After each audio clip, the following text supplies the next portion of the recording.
Today, we're tackling a huge topic, poverty. But we're not just going to talk about money. We're going to go way deeper to understand its complex, human, and often hidden sides. So to really get a feel for what poverty is, we're not starting with charts or graphs. We're starting with people. Because their stories, they tell you so much more than any statistic ever could.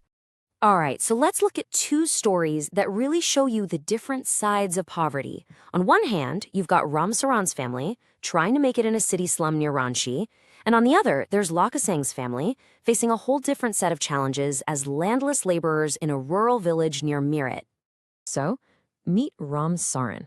He's a daily wage laborer, which means his work is never guaranteed.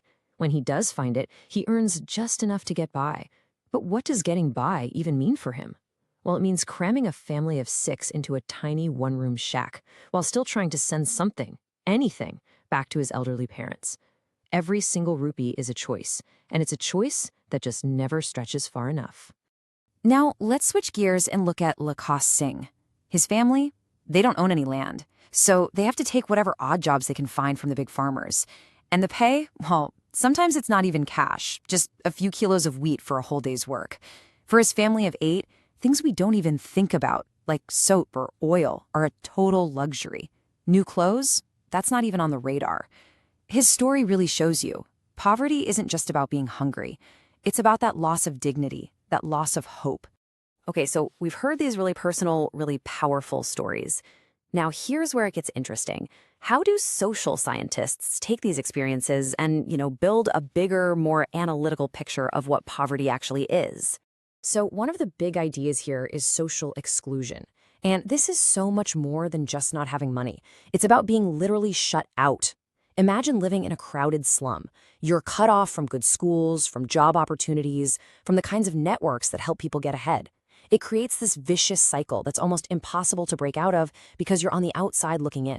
And that leads us to another really powerful concept, vulnerability. Right? This idea explains why certain groups are just at a way higher risk of falling into poverty and staying there. Think about it. A natural disaster, a sudden illness, losing a job, that can hit anyone. But for someone who's already on the edge, like a widow or a farm laborer with no savings, there's no safety net. One bit of bad luck isn't just a setback, it's a complete catastrophe. Okay, so if poverty is this tangled mess of being excluded and being vulnerable, how on earth do you even start to measure it? How do you draw a line and say, okay, this many people are poor? Well, for a long time, the main method in India was what's called a poverty line based on consumption. Basically, they figured out the minimum income you'd need to buy enough food, enough calories, plus a few basics like clothes. But as we've seen, that's a pretty narrow way of looking at it, right? So now, the thinking has shifted to something called the Multidimensional Poverty Index, or MPI. And this is a game changer. It looks directly at the different ways people are deprived. And when I say it gets specific, I mean really specific. The MPI isn't just about income. It asks these fundamental questions about someone's life. Are they getting enough nutrition? Are their kids healthy? Are children actually attending school? And what about the basics of a decent life? Do they have clean fuel to cook with, a proper toilet, safe drinking water, electricity? This gives us such a richer, more honest picture of what's really going on. All right, let's get into the data then. What does this new, more detailed way of measuring actually tell us about the poverty landscape across India today? And the headline number is just staggering. Get this, 135 million people, that's 13.5 crore, moved out of this multidimensional poverty in just the 6 years between 2015 and 2021. That is a huge deal. It shows that real, tangible progress is being made on all those different fronts we just talked about. But, and this is a big but, that progress isn't happening everywhere at the same pace. This table just lays it out so clearly. You have states like Bihar and Uttar Pradesh still facing really high poverty rates. And then you have places like Kerala and Delhi where the rate is under 10%. It's a powerful reminder that poverty in India isn't just one single story. It's many, many different stories. And this chart? This really brings that idea of vulnerability to life with hard numbers. Back in 2011-12, the national average for poverty was about 22%. But look at these specific groups. For scheduled tribes, it was 43%. For rural farm laborers, 34%. Scheduled castes, 29%. It's so clear that some groups are carrying a much, much heavier burden. So this data shows us two things at once, right? There's been amazing progress, but there are also these really stubborn, deep-rooted challenges. Which brings us to the big question. How do you keep fighting this battle? Well, India's overall strategy has basically rested on two big ideas. First, you've got to grow the whole economy. That creates more jobs, more opportunities for everybody. But at the same time, you need targeted programs that give a direct hand up to the most vulnerable people, the ones who might get left behind even when the economy is booming.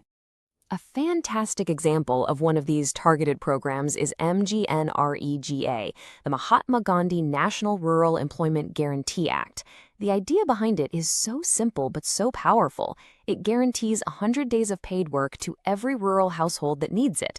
This provides a vital safety net, a source of income they can count on. And while they're earning, they're also building things the whole community needs, like roads and canals. And really importantly, a third of those jobs are specifically reserved for women. Okay, so this brings us to our final and maybe most important question. As we see millions of people cross that official poverty line, does that mean the job is done?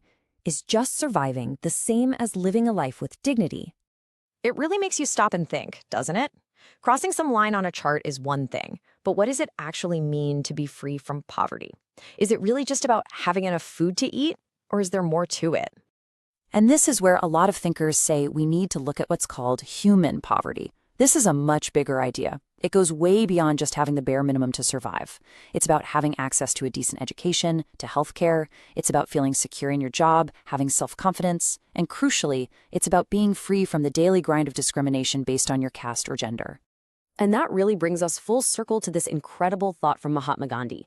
The real goal isn't just about the economics of it, is it? It's about making sure every single person is free from human suffering. It reminds us that the fight against poverty is, at its very core, a fight for human dignity. And that's a challenge that, well, it continues for all of us.